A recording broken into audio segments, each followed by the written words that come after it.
tip my cap to my boss and our chief executive officer, Eric Price. He really understood what we needed to do as an organization to propel some of our projects. Actually, prior to him becoming the CEO, he championed the organization issuing $75 million in corporate bonds. And what that does for us is that provides pre-development money for us. That provides short-term bridge loans, acquisition loans, things like that. It's really meant to be short-term money. But what we're able to do is cycle through that. And that keeps us from having to use our own cash, number one. And number two, going out and sourcing third-party pre-development loans and things like that. We just don't have to do that as much as some of the other folks in our industry have to do. The other thing to do was he got out with S&P and got us rated as an entity. And so we have a AA minus bond rating from S&P. And what that allows us to do is credit enhanced financing. So what I mean by that is we are really leaning into 501c3 bonds because we're a nonprofit and we can own 501c3 finance projects. What we're able to do is credit enhance those bonds and drop our interest rate generally about 200 basis points. So call it 6 and change down to 4 and change. So our credit enhancement is very valuable. And it also allows us access to some fairly cost-effective money that allows us to get after projects. Now, you can't pair 501c3 bonds with tax credits. So you're talking about a completely separate financing structure. It's right. The corporate bonds really allow us to just use that as a short-term loan facility. The majority of where that money goes right now is ironically into tax credit projects. So we've got money coming in from this source and that source, and we might need to bridge it. So we can go ahead and start construction if we've got money coming in 2 months. And we'll do things like that to really help ourselves just get business done. But the corporate bonds are not reserved for C3 or for tax credit. We can do all of it together. So we've got a bond committee, and if we need to put those resources into these projects, we have our bond committee meetings, we have our memos and all of the things that go through with that process to make sure that everyone's on the same page and feels good about making the investment. So that really enables us to move quickly because we do have access to that money today. And the C3 financing is really kind of a separate lane, but I would say that's really us and our ability to diversify from the tax credit only strategy, which is what people in our business do. As an organization, we're really championing diversity in our projects, and that includes our financing structures. So while we are doing plenty of tax credit projects, we closed our very first 501c3 project in Colorado last year. It's under construction. I believe it's actually ahead of schedule. It's in Frisco, Colorado. It's called Galena, and it's going to be delivering this summer. That'll be our first new construction 501c3 finance project, and it's in a resort town. This is for the people that work at the resorts, the lift operators, people like that. You know, other nonprofits can utilize C3 financing, but they're going to be 200 basis points above us if they don't have a bond rating. And my understanding is there's maybe only 3 or 4 nonprofits in our business that have a bond rating. So we're kind of in some rare air when it comes to that. I see all of that as forward thinking, and it's not just for the sake of diversification, but also giving us an opportunity to do more middle income housing because the income caps on C3 financing projects are higher. They are less low income and more middle income, which still serves our mission and still creates housing opportunity that would not be there otherwise. In terms of the credit rating, right, the credit enhancement you guys got from S&P, how long does that take? Is that like a year-long process, 2-year-long process? What does that entail?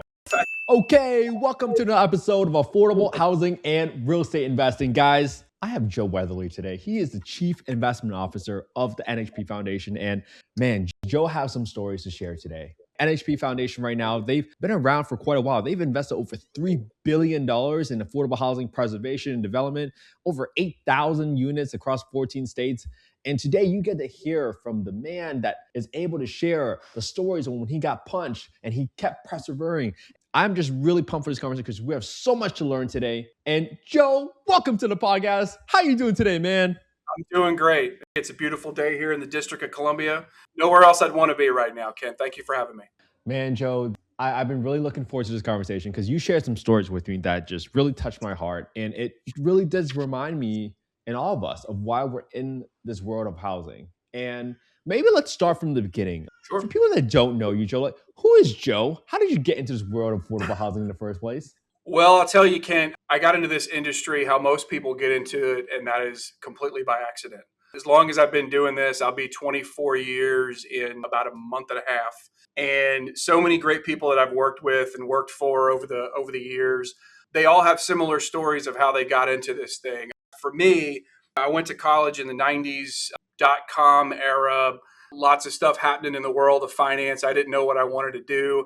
I got an internship at Merrill Lynch, which I did my junior and senior years. I had a really good mentor there that I worked for. And I really started gravitating toward the financial markets and all the things that were happening in the world at that time. It was exciting. And at that age, 2021, nothing else appealed to me. And I don't think my parents ever really liked their jobs. So I think I was kind of resigned to let's just find something I can deal with. It never really occurred to me that I could actually find something that I liked, that I loved, and that I would do for the remainder of my career. So I parlayed that internship. My first job was in investment banking at Morgan Stanley. So I was very blessed to start my career with such a iconic organization. After 2 years, I will tell you, I realized that lifestyle was not for me.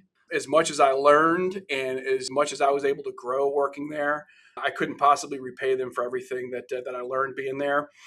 I needed to change gears, and I went to work for a boutique investment bank called Meridian, based in Boston, and they had a DC office, which is where I ended up. I was interested in Meridian because they were doing all these funky energy projects, and housing was one of the things they did. They were raising equity for these large institutional investments, and they did housing. That was kind of the mainstay of their business. But for the past several years at that point, they had really leaned into energy. They were doing synthetic fuels. They were really trying to lead wind energy, not really solar at that point. But there was a lot of excitement. And I was interested in that job because of the energy, not really because of the housing. And I took the job. I get there, and day one, they said, "You're going to work in housing."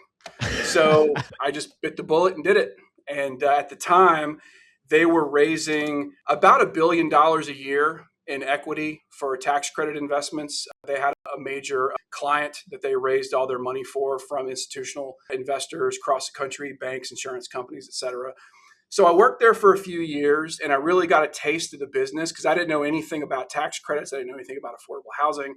So I learned a lot about it there. But then I started realizing, this isn't development. This is just purely raising money, and we're raising money from the same people over and over again. And I really started getting very interested in the development side of things.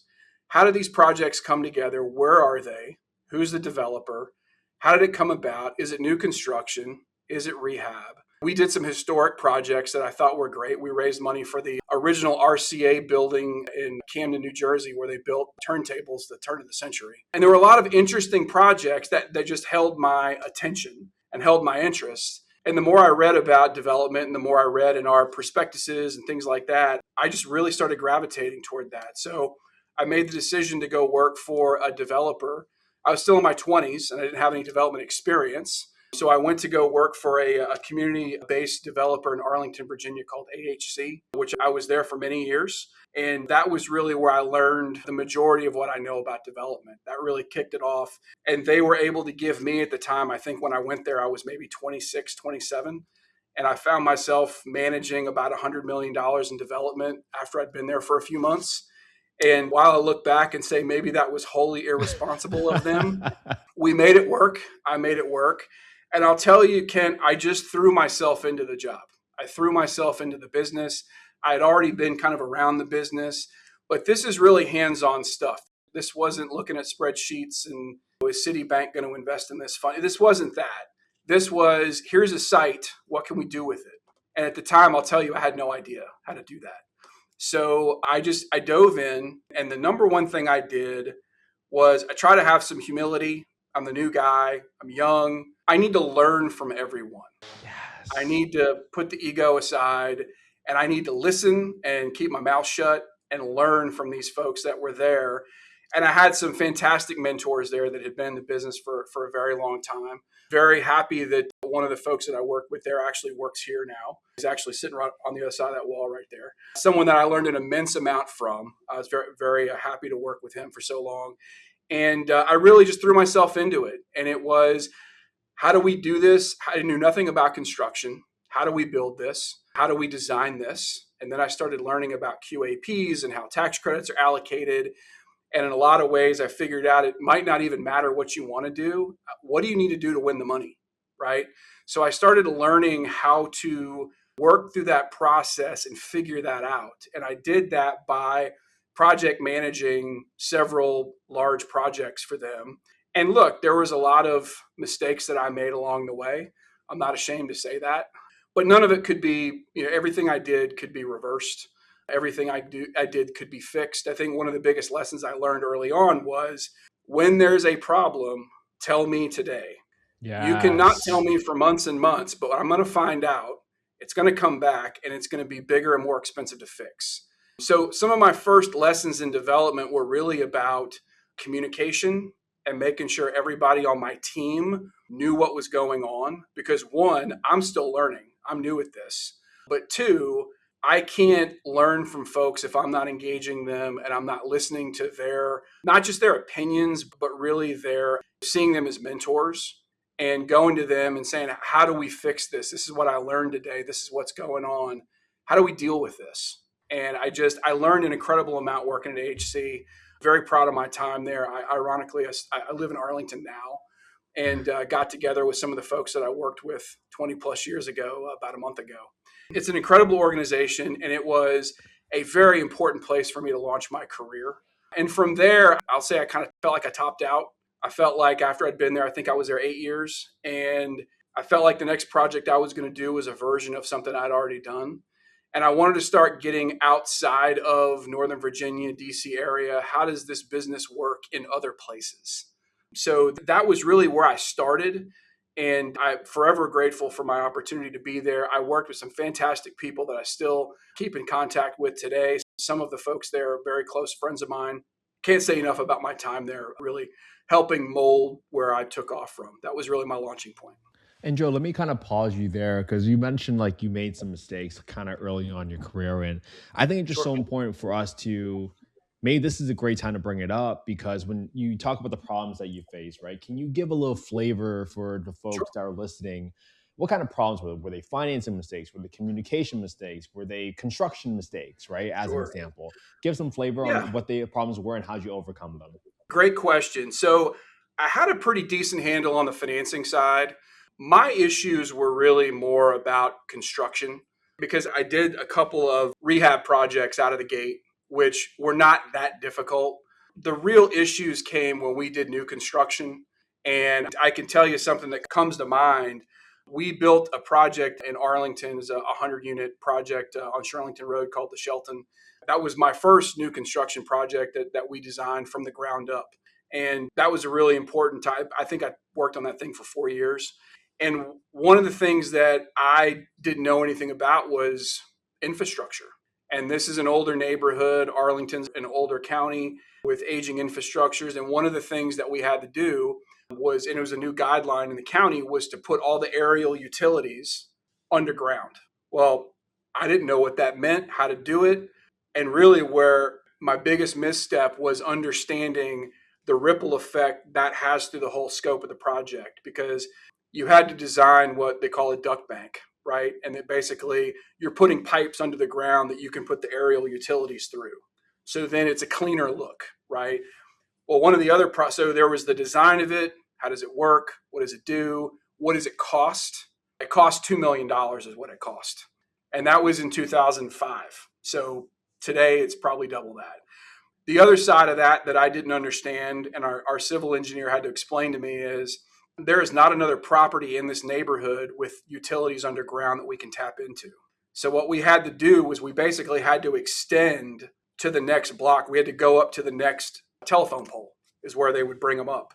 And we had telephone poles on all four corners of our site. And so what that meant was we had to duct bank these things to the next telephone pole to go up. So it was infrastructure for the neighborhood. It wasn't just for our property. And I would say my lack of familiarity with any of that was huge. And what I did was I really got engaged in that when it occurred to me how big a deal this is. I really got close with my civil engineer. They were pretty good at navigating the design and all of that. But it cost $2 million, as I told you. So The way we dealt with that was we had gotten a 9% tax credit award, and I think that was maybe 2005 or 6. What we did was we ended up returning the credits and going in for a second allocation for another 200,000 in credits, which gives us $2 million in credits ultimately the following year.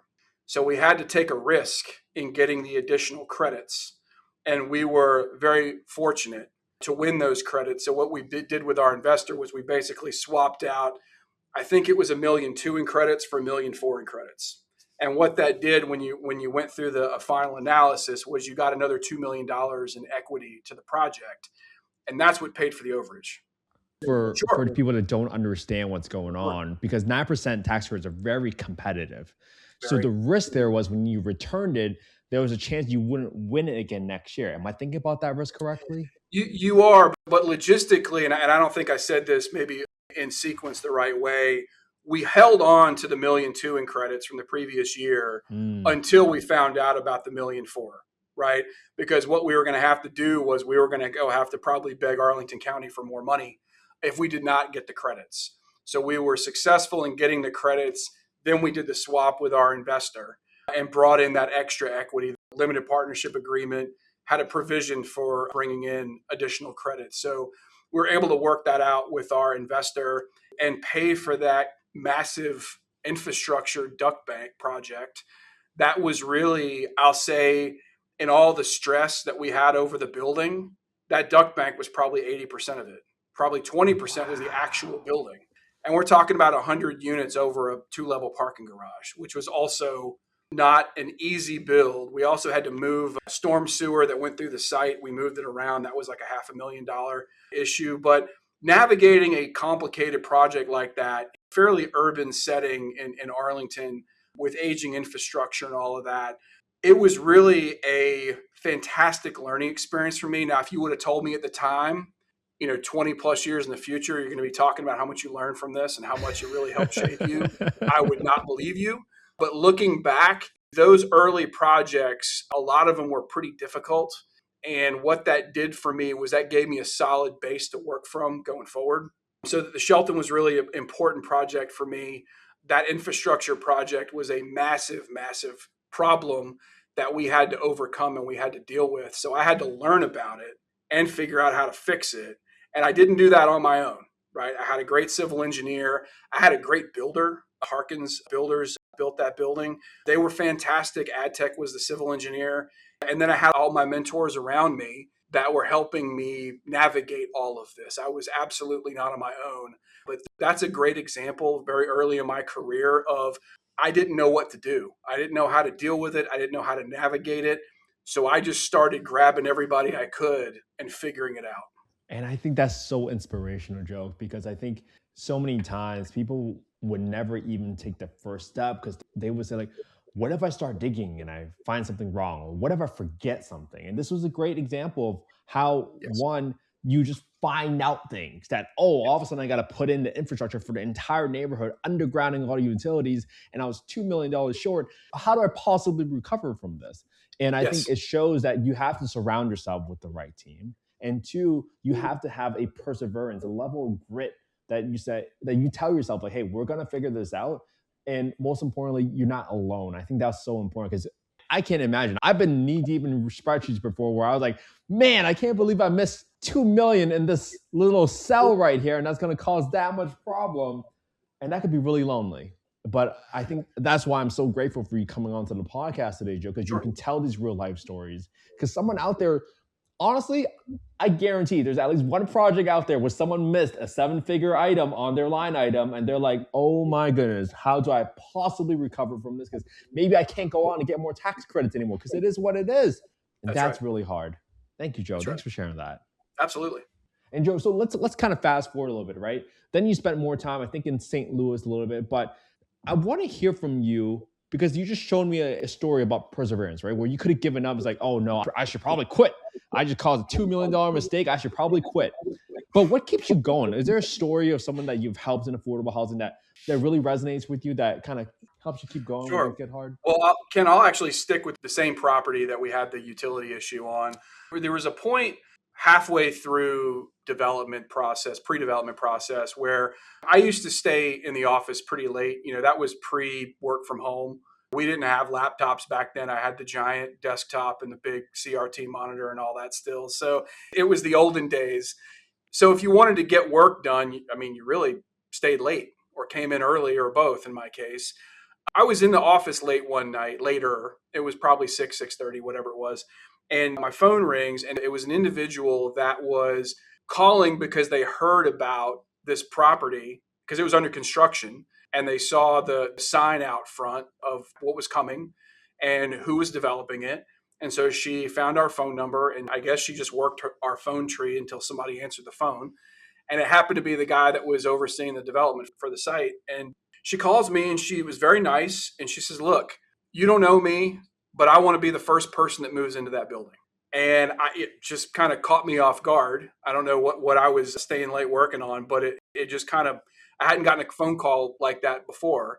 And she said, "Look, I live in the neighborhood, new building. I don't love where I live. I want to live in a brand new building. It's going to be great. I'm going to income qualify. What do I need to do?"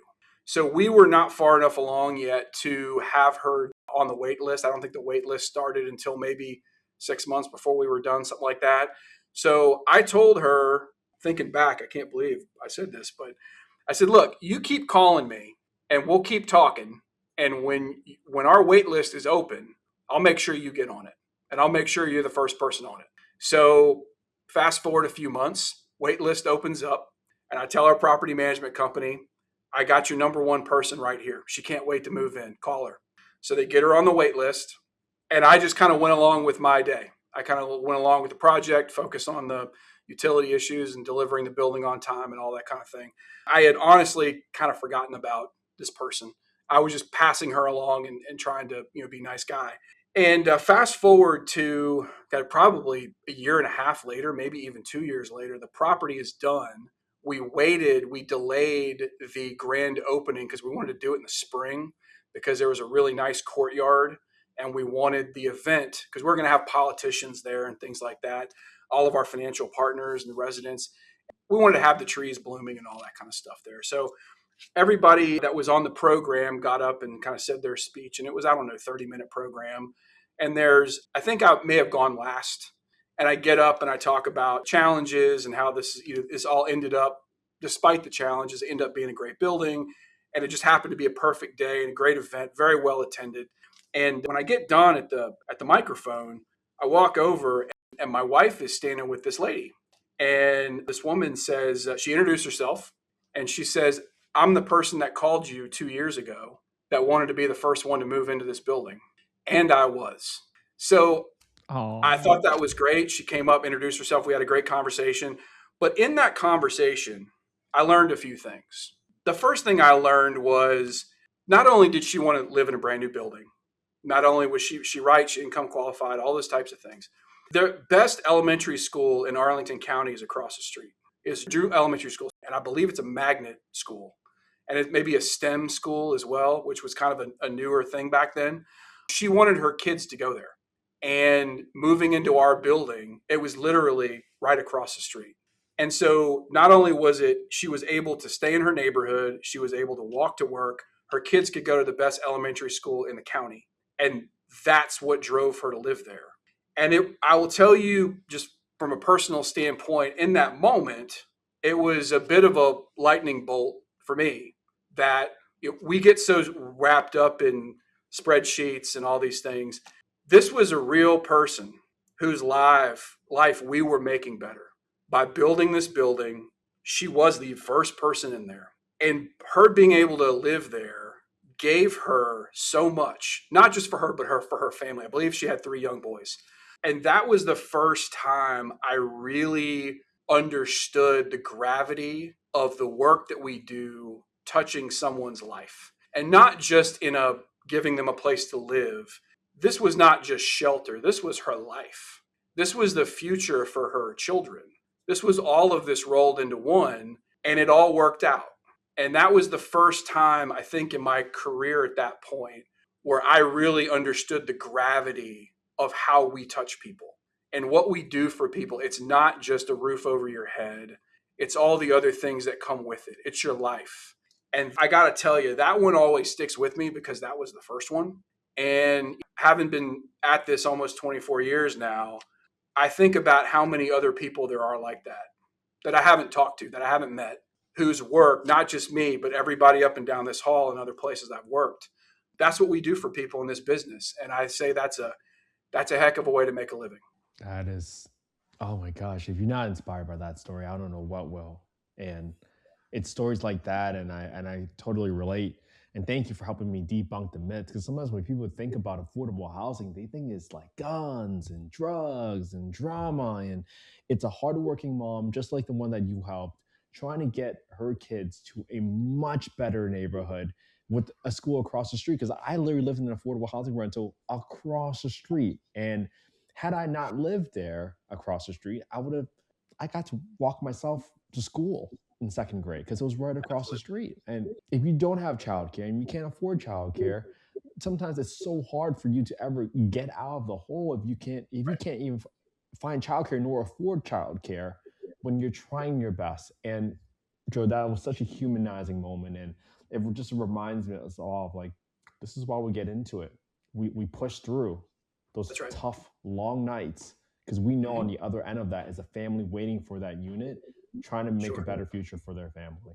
Sure. That's it.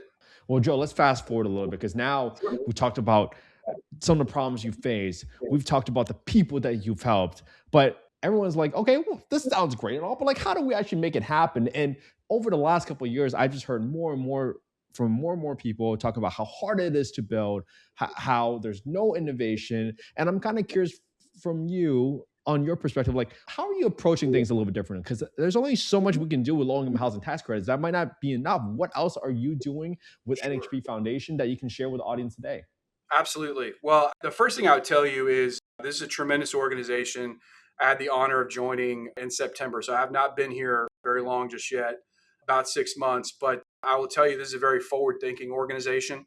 And I'll tip my cap to my boss and our chief executive officer, Eric Price. He really understood what we needed to do as an organization to propel some of our projects. So actually, prior to him becoming the CEO, he championed the organization issuing $75 million in corporate bonds. And what that does for us is that provides pre-development money for us. That provides short-term bridge loans, acquisition loans, things like that. It's really meant to be short-term money. But what we're able to do is cycle through that. And that keeps us from having to use our own cash, number one. And number two, going out and sourcing third-party pre-development loans and things like that. We just don't have to do that as much as some of the other folks in our industry have to do. So I would start there. The other thing that Eric had the foresight to do was we went out and he got out with S&P and got us rated as an entity. And so we have a AA minus bond rating from S&P. And what that allows us to do is credit enhanced financing. So what I mean by that is we are really leaning into 501c3 bonds because we're a nonprofit and we can own 501c3 finance projects. What we're able to do is credit enhance those bonds and drop our interest rate generally about 200 basis points. So call it 6 and change down to 4 and change. So our credit enhancement is very valuable.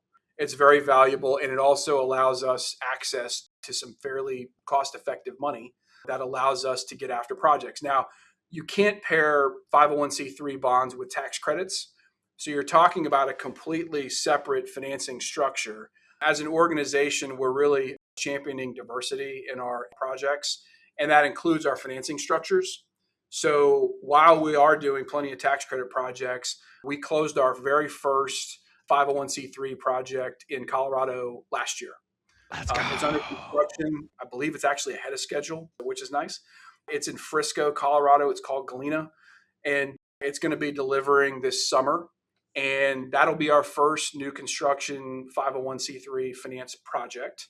We're very proud of it. So far, so good. Everything's going well. And this also allows us to work it was our first 501c3. It was our first project in Colorado, and it's in a resort town. So this is for the people that work at the resorts, the lift operators, people like that. A lot of these smaller towns are in desperate need because Frisco is not Denver. There are not as many options there. Our team had the foresight. We have a gentleman on our team, Neil Drobenair, lives out there. And he's really driven the 501c3 conversation here. He sourced the Galena project and was really the engine that made that happen. And he's got another whole list of other things that he's getting after on the C3s right now. But that's one of the ways that we can set ourselves apart. Other nonprofits can utilize C3 financing, but they're going to be 200 basis points above us if they don't have a bond rating. And my understanding is there's maybe only 3 or 4 nonprofits in our business that have a bond rating. So we're kind of in some rare air when it comes to that. So I see all of that as forward thinking, and it's not just for the sake of diversification, but also giving us an opportunity to do more middle income housing, because the income caps on C3 financing projects are higher. So they are less low income and more middle income, which still serves our mission and still creates housing opportunity that would not be there otherwise. And this is so important because literally you're helping the working class. This is literally what these cities need, these towns need. It's their own employees cannot afford to live in that area, especially if you're a ski town, right? Now, let me kind of back up. First of all, thank you for sharing that strategy because, like you said, there's only 3 or 4 of you that have this credit rating or credit enhancement strategy in there. And you could have just kept that to yourself. You could have said, you know what? We're not going to share this strategy with the world. We're going to keep it all to ourselves. We're going to be the best. But here you are being so gracious with your time, your energy, coming on here and sharing other strategies so that we can all build more housing together. And this is so powerful. So let's kind of peel back that a little bit, right? Because I think you said NHP first issued corporate bonds, right? Do you think that's a prerequisite for you to get that credit enhancement that you were talking about for your 501c tax exempt bonds? No, I really see them in 2 different buckets, Kent. It's the corporate bonds really allow us to just use that as a short-term loan facility. So the majority of where that money goes right now is ironically into tax credit projects. So we've got money coming in from this source and that source, and we might need to bridge it. So we can go ahead and start construction if we've got money coming in 2 months. And we'll do things like that to really help ourselves just get business done. But the corporate bonds are not reserved for C3 or for tax credit. We can do all of it together. So we've got a bond committee, and if we need to put those resources into these projects, we have our bond committee meetings, we have our memos and all of the things that go through with that process to make sure that everyone's on the same page and feels good about making the investment. So that really enables us to move quickly because we do have access to that money today. And the C3 financing is really kind of a separate lane. But I would say that's really us and our ability to diversify from the tax credit only strategy, which is what people in our business do. Yeah, and I love how you try to take risk. I mean, as a developer, our goal is to try to take risk out of as many steps of the process as possible. That's why you're hoping for better entitlement, better zoning regulations, so you can have better predictability of getting your project approved. Now that you have had this corporate bond financing, you have essentially a credit facility that allows you to say, hey, I'm not hoping and praying I get some gap financing from somebody else. You already have access to that capital, which gives you a significant advantage. So another thing for LIHTC developers out there that are listening to consider. Then you took cost out of your capital stack by getting that credit enhancement, lowering your interest rate by 200 basis points.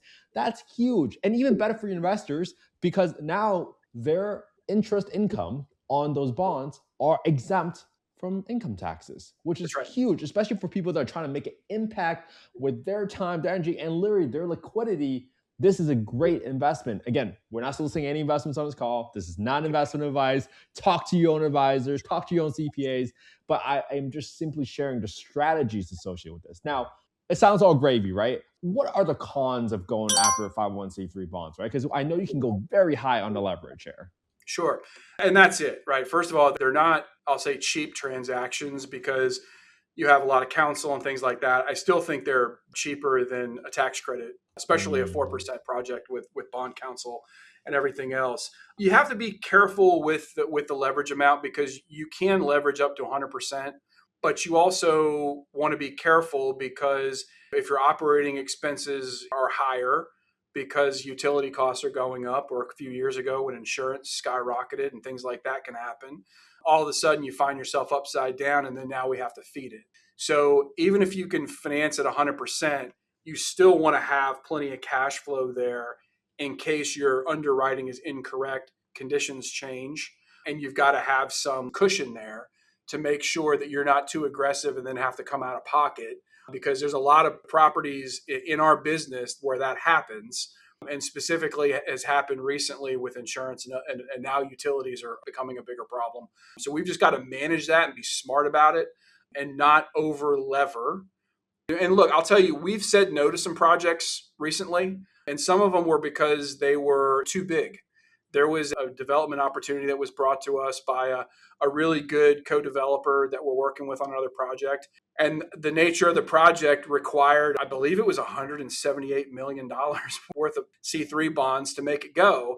And we determined that was too much for us. That was too much for us to do in one single transaction. It was just one of those adult conversations you have to have. We literally sat in the conference room down there with our CEO and the other internal folks that were driving it and said, can we do this or not? Should we do this or not? And the answer was no. And it wasn't because it's not a nice deal. It is. It's a great deal, and it's in a great location. It's a beautiful building on paper, all those things. But we made the decision that it was too big for us at this time. Maybe it'll work in the future. But right now, we're trying to keep those projects smaller and maybe keeping them around 50 million a piece, something like that. So we're not overextending ourselves too much and wading into those waters that might get us in trouble. Yeah, and I really love that principle that you shared, Joe, because, and I want to make sure I kind of highlight it for folks, right? Because you might think, oh, I don't have to take any money out of my pocket. I can leverage 100%. But just like you said, Joe, I've seen other properties, right? You might have your underwriting model that has a 5% increase in your insurance expenses year over year. And then bam, you get hailstorms. Bam, you get hurricanes. And now you're going 200% on increase on your insurance expenses. And now all of a sudden, with 100%, just because they're bonds doesn't mean that it's not debt. It's still debt. You still have debt service coverage ratios that you got to meet. You still have to make sure you're not in default. And when your expenses go so much higher and you over levered and you no longer meet that DSCR, you will find yourself in a default situation. So I love that you, just because you can leverage 100%, you don't, because you're looking overall at your entire portfolio to make sure you're not overextending yourself and possibly making you have to pull from other deals to cover any shortfalls. Sure, absolutely. It's the adult conversation. Look, forgive the term, we're all deal junkies here. We all want to, see more and do more and be aggressive and all those types of things. But I think one of the things that I've really enjoyed working at the NHP Foundation thus far is finding that balance where we can do what might be considered an aggressive project, but we're not going to go too far with the financing assumptions for all those reasons, because anyone who's been in this business for a number of years understands what can happen. And look, we just saw it. It's not just insurance and utilities. We just saw it with COVID, and you had eviction, moratoriums, and you had people not paying rent. You had all of these compounding and cascading factors that made our collective lives difficult through that. And that's also when the insurance started skyrocketing. And part of our math here is too understanding the climate of where we are, the literal climate of where these projects are. A hurricane's not going to hit Frisco, Colorado, right? So we feel good about our insurance number there. We feel good about our insurance number in Minneapolis. We feel good about those things. They have other weather events there, but we've really backed down our activity in the Gulf for that very reason. We've done a lot of business in Houston and New Orleans and some other business in Florida. And we're really backing down some of our Gulf work for those reasons, because the insurance have just really gotten out of control. And I'm not even as worried about where it is today as where it might be a year or two from now. So we just got to be pragmatic about it, make some real, what I consider common sense decisions here. Yeah, that's such a great principle. And I want to kind of hear from you on what is your ideal size, right? Because with 501c3 tax-exempt bonds, when you issue them, there's placement costs, there's counsel costs. So is there like a sweet spot for like a project size that you typically are looking for when it comes to using 501c3 bonds for the execution strategy? I don't think that we've arrived at the right size just yet. There's a lot that goes into it. And for us, a lot of it has to do with the risk profile. And what I mean by that is we're not limited to new construction with the C3. We can actually use it to acquire operating properties. So if we're acquiring an operating property that's in fairly good condition, you don't have construction risk that you're going to have on a 250 unit new build. You're not going to have the stabilization risk that you're going to have in making sure you lease up those 250 units on a good timeline. And people are going to pay that level of rent and all that. When you're buying an operating asset, your risk profile goes down. So we'd be able to do a little more aggressive on that because we've de-risked the investment profile. When you go back to new construction, our Galena project out there is not very big. I believe it's 60 units. It's not a huge project, and it was our first one, and it was our first one in that market. This happened prior to my arrival, but my understanding was we took all those things into consideration to make sure that we were not overextending ourselves, we were not being too aggressive, that we were fairly conservative in this one because we've got to work it through, and then that will inform how we can do other projects. Now, we're on to other projects, and we've got quite a pipeline, and many of them are assuming C3 financing. So other than the outliers, that was that $178 million project, they all tend to be under 100. They're really hovering around 50.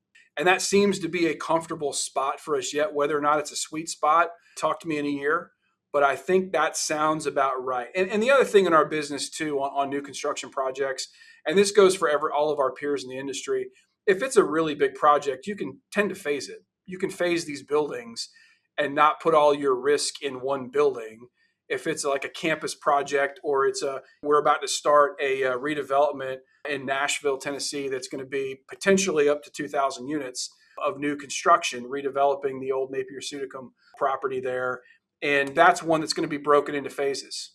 And it's probably going to end up in 10 to 12 different phases of 180 to 200 units a piece, because that's a more palatable phase. You wouldn't do 2,000 units in one. So we just have to work that through and make sure that we're not being too aggressive. And when you're looking at a redevelopment like that, most times you're looking at relocating residents, which brings in another factor. So we just want to be smart about it and not overextend ourselves.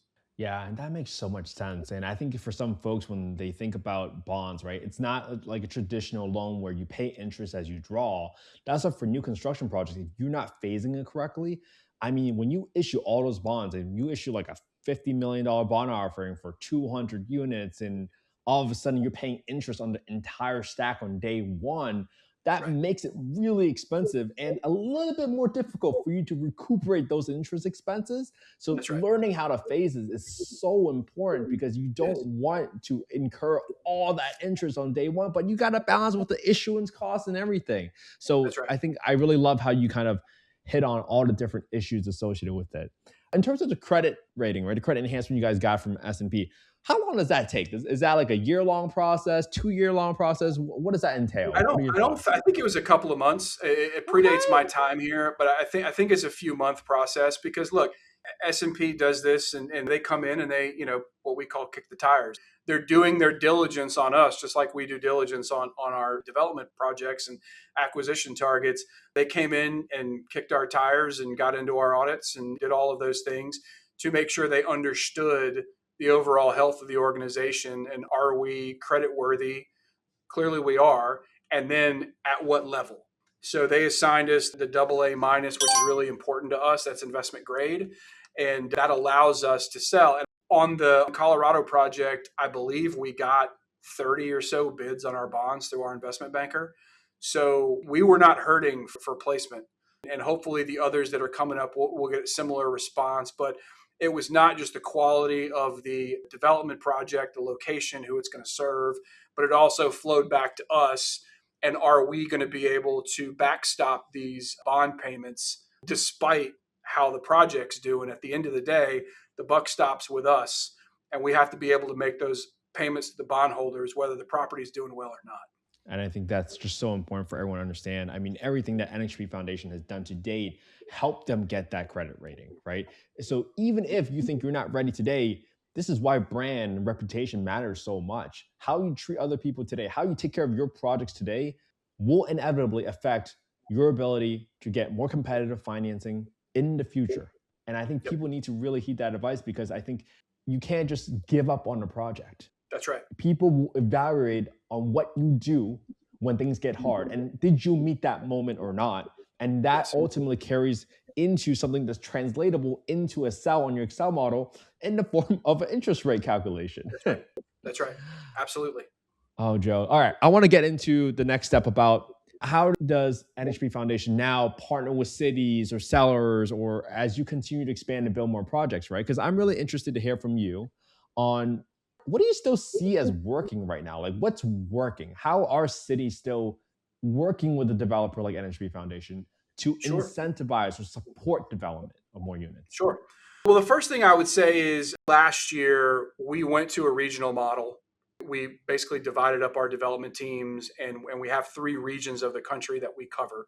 We cover generally about 15 states. We're fairly active in about a dozen of those states.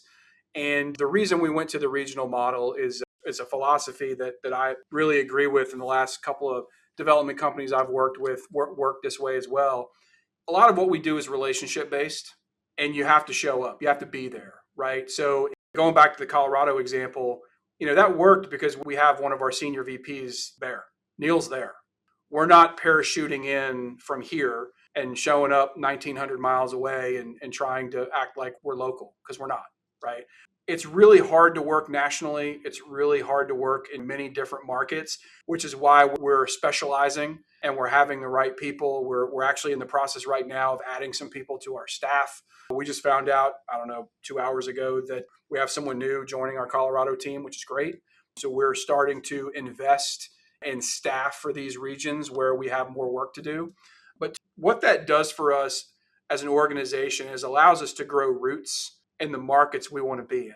We have dual headquarters here in DC and New York City, but what it allows us to do is we can go to Chicago because we have an office there and we have multiple people there. We can go to Colorado, we have people there, right? We can go to Texas, we have people there. That allows us to have that local factor that we would be missing out if we were just trying to parachute in from here. I think it's the right look because we can't show up and tell our stakeholders how important your city is to us if we're not investing in it, right? And not investing in human capital and developer talent.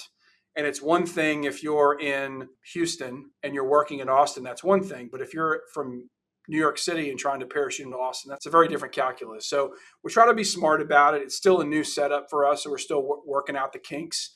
But we feel really good about that. To your question about what municipalities are doing to help, there's a number of things that municipalities are doing right now. There's not as much money at the federal level as there has been in the past. Some cities are stepping up with bigger trust funds. We did get some, this isn't a municipality answer, but we did get the increased credits extended last year. We did get the 50% test on the bond projects lowered to 25. So we did get some goodies in there that will really help our industry produce more units as a whole. I would go, when you go hyper local, one of the things that the lot communities are doing is around tax treatment, because while they might not have buckets of money to give you, one thing they can do is not charge you on certain. So we're talking about fee waivers for water sewer tap fees. We're talking about impact fee waivers. We're talking about real estate taxes. Some places have exemption for affordability. Some people have abatements. Some other markets we work in have pilots where you pay them, $70,000 at closing, and then they don't tax you for 15 years. Like, there are things that people are doing, and other places too. Like California is big on this. We don't work in California, but they have density bonuses for affordable housing. And if you're doing a 100% affordable project, you get, in some places, I think it's double. You get significant bonus density. So that's land that you don't have to pay for, right? That is, while it's not a direct, cash subsidy to your bottom line, it is a development subsidy in a manner of speaking. So those are the things that we're seeing right now. We're also becoming more involved in what I call P3 projects, public-private partnerships, where we're working with housing authorities like the Nashville example I mentioned a few minutes ago. We're also working with the housing authority in Baltimore City. And a new partner for us is across the river in Fairfax County, Virginia, where we were selected to do a big project there. The public-private partners, one of the things that's attractive to that for us is they generally are coming to the table with resources. And a lot of times that doesn't just include land, that includes financial resources. If it's a housing authority, there are project-based vouchers and other things that they can bring.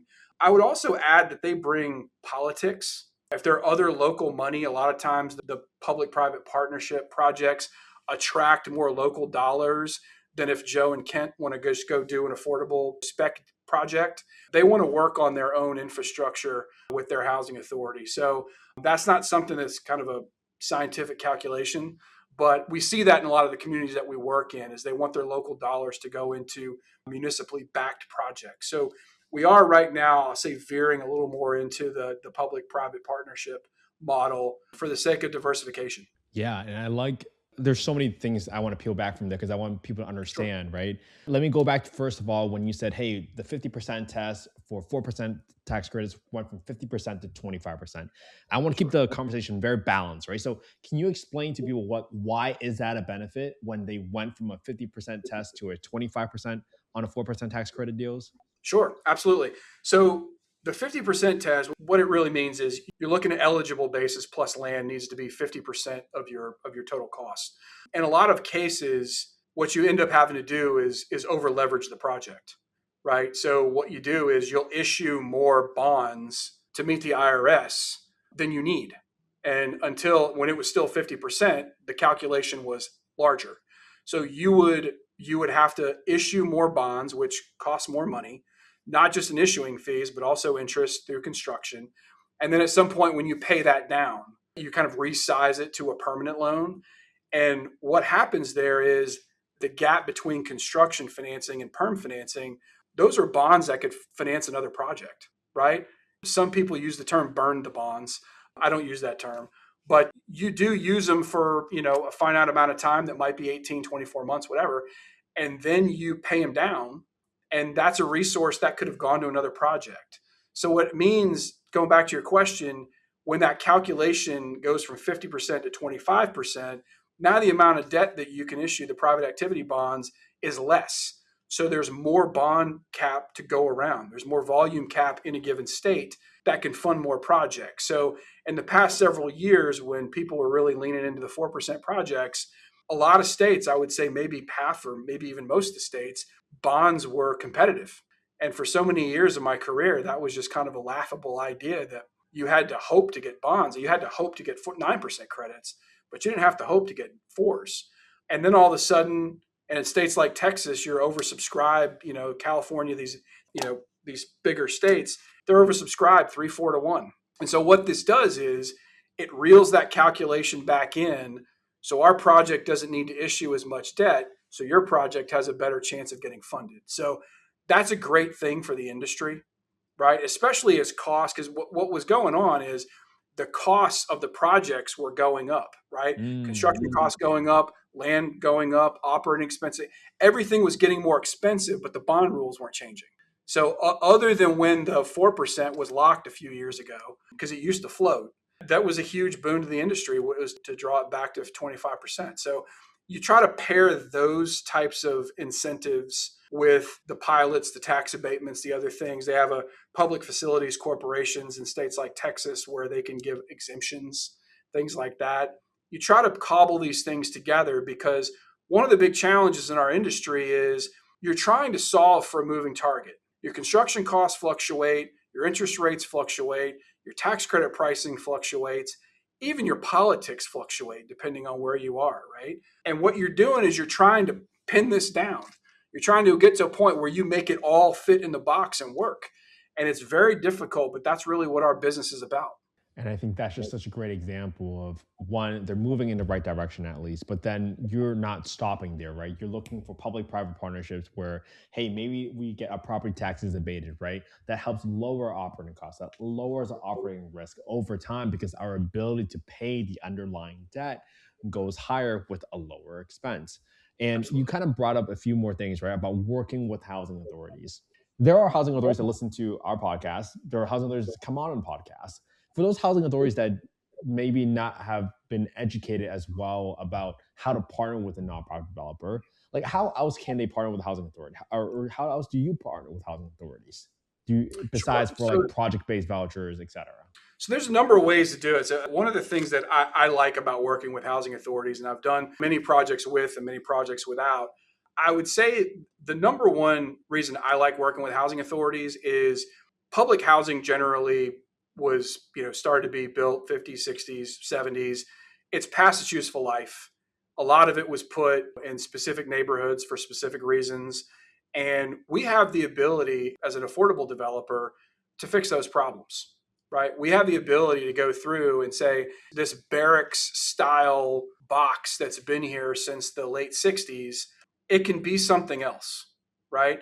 It can be, in some cases, you can add density. In some cases, you can take density away because there's too many people there, too many things going on. You can also institute other types of income levels, right? So I think about the Hope 6 program, the Choice Neighborhoods program.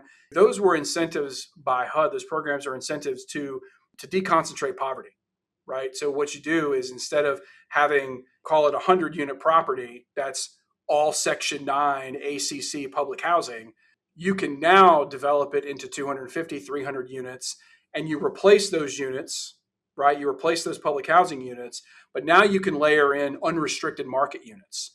And you can layer in like fairly standard 50 and 60% of AMI tax credit units. So now all of a sudden you've got a mixed income property in buildings that are more suitable for 2026. And it's a better lifestyle for everyone that lives there. So I like that we can fix a problem, right? I like that we can fix it by bringing our talents and our financial resources to the table and partnering with these authorities. And a lot of developers, they'll end up controlling the property and they'll be the general partner in the partnership. The housing authority will lease their land. They'll bring in project-based vouchers, like whatever other dollars and other things that they can bring. But again, Kent, to me, it's problem solving. Most cities in America, they have public housing. It's aging. It's not in great shape because the housing authorities are not getting enough money to maintain them at the level they need to be maintained. So there have been not only the Choice Neighborhoods and the Hope 6 and other programs, there are other programs like RAD, the Rental Assistance Demonstration Program. Other programs like that are allow you to bring in more money so you can rehab these things. In some cases, you can redevelop them. Those are the reasons I like working with housing authorities. And I've had the benefit in my career of working with some really, I'll say, impressive and high-powered housing authorities that really understand what needs to happen, and they're really good partners. And that really goes to seeing the end product be a massive success. Man, those are such great examples. And I think it just shows that we need to continue to innovate, right? We have to go and figure out what else can we do? Where can we take risk off the table? When you get project-based vouchers, you get contributions from the housing authority. Now all of a sudden you have some certainty in a certain number of units that, hey, you know that rent is coming in on the first of every single month.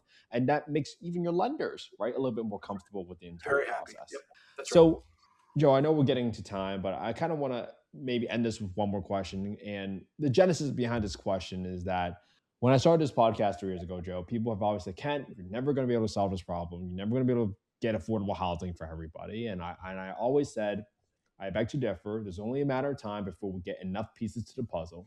And I'm so grateful for you coming on to the podcast today, Joe, because you shared all your secrets. You shared exactly how you're handling it, because that's another piece of the puzzle. And I'm kind of curious to hear from you, like, why do you think affordable housing, particularly the lack of supply of affordable housing, has been so hard to solve for? And if you had a magic wand, what would you change? Sure. So I'm going to go back to something I touched on a couple of minutes ago, and it's about the moving targets. I think it's taking those targets, interest rates, construction costs, all of those things. And I would add to it too, like the scarcity of land, right? Because, here I am in downtown Washington, D.C. There's not big fields everywhere that we can just go develop hundreds of units on, right? And in the urban cores of this country, you're really looking at redevelopment in most cases. A lot of suburban areas, there's still land available, things like that. I think as far as what we could help, or what we could, with the magic wand, so to speak, I would love to see low cost capital available to everybody in our industry, right? I used to think as the other developers or competitors, right? I've been around long enough, they're peers, and we all move around a little bit, and I've worked a few places myself. It takes all of us to get this done. It takes all of us to get it right. The affordability crisis in this country is getting worse, and it's not just affecting low-income families now. It's really affecting middle-income families as well. And I think one of the things that I've noticed here in my career is talking about affordable housing has become far more acceptable than when I first started in it, right? Because of the stigmas and things like that. But when it starts impacting people further up the income chain, it becomes, I'll say, more acceptable to talk about it. People don't see it as some of the old school stigmas and types of housing that we talked about earlier. It's low cost capital, right? And whether that's more tax credits, whether that's investment dollars that don't need to have quote unquote a market rate return, because there are a lot of investors, multifamily equity investors out there looking for returns. But in a lot of markets, I'll say the luxury markets they're overbuilt, right? And now all of a sudden their projects are struggling because they've built too many in certain cities, right? Having a source that would accept a lower return to do this type of work, because I don't know, we can't really control construction costs that much. Scarcity of land is what it is. I do like that cities are really starting to take very seriously, and I probably should have said this when you asked about what cities are doing. Surplus land, that's actually what's going on with our project in Fairfax County. That's surplus land, and they've got a lot of sites that they're starting to go through to redevelop. And they put ours out and they put another one out not too far away at the same time. And having cities be more aggressive about that. Another thing that's been going on right now at the federal level is more aggressive discussion about Bureau of Land Management, land that's available specifically in the West. In states like Nevada, where there's probably millions of acres owned by the BLM, and bringing those to bear so you can kind of buy down the cost of what we're doing. Because one of the ironic things about the cost to build is the difference between building a luxury unit and an affordable unit is very thin, right? You're still framing walls, you're still drywall, you still have a floor, you still have cabinets. Now the finishes may be nicer and things like that, but that's really like an incremental increase. So when we're talking about basic workforce and affordable housing, there's not a whole lot of control we have on the construction type. Where I'm going with that, Kent, is modular buildings becoming a bigger thing, and again, more acceptable in our industry. But there's still a lot of companies, and we're one of them, by the way, that have not gone down that road yet. And we have not decided to do a project in modular building. I think modular is the future. I think 10, 15, maybe 20 years, most things are going to be built modularly in factories and things like that. And really trying to get ahead of that, right? Because that does bring down the cost ultimately. But I would go back to just saying some cheaper money.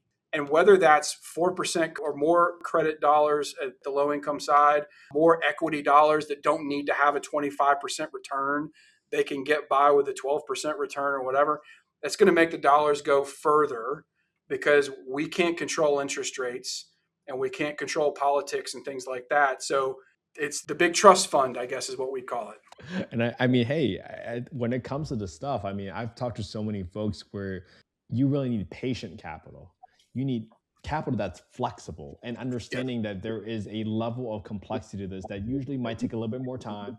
If you're in a LIHTC project, chances are you had to go through a point scoring system and you had to meet certain deadlines to arrive at just getting your project financed. And all these factors stack up over time.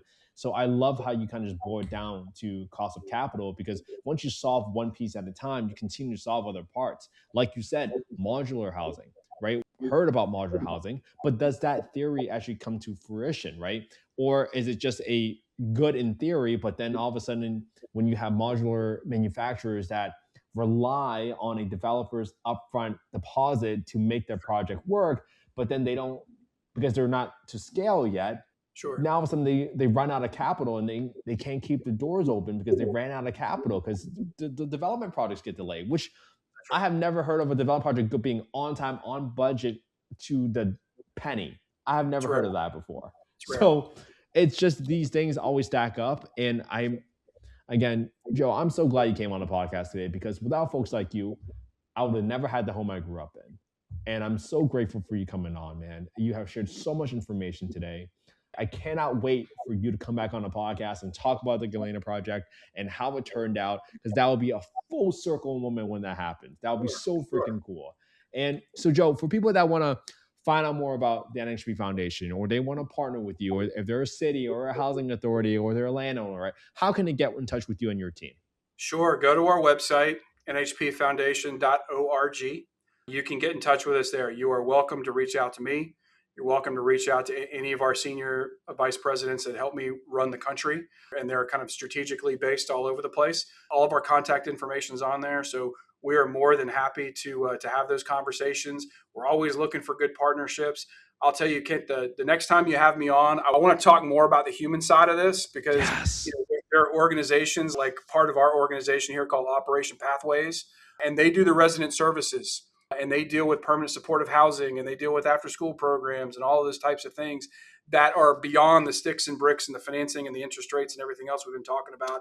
Because after the buildings are built, you got to run them, right? And you got Yes. to manage them and you got to do that the right way. So the next time we talk, I really want to dig in on that and tell you more about Operation Pathways, the work they do. A lot of large developers in our business have a similar affiliation with a group like that.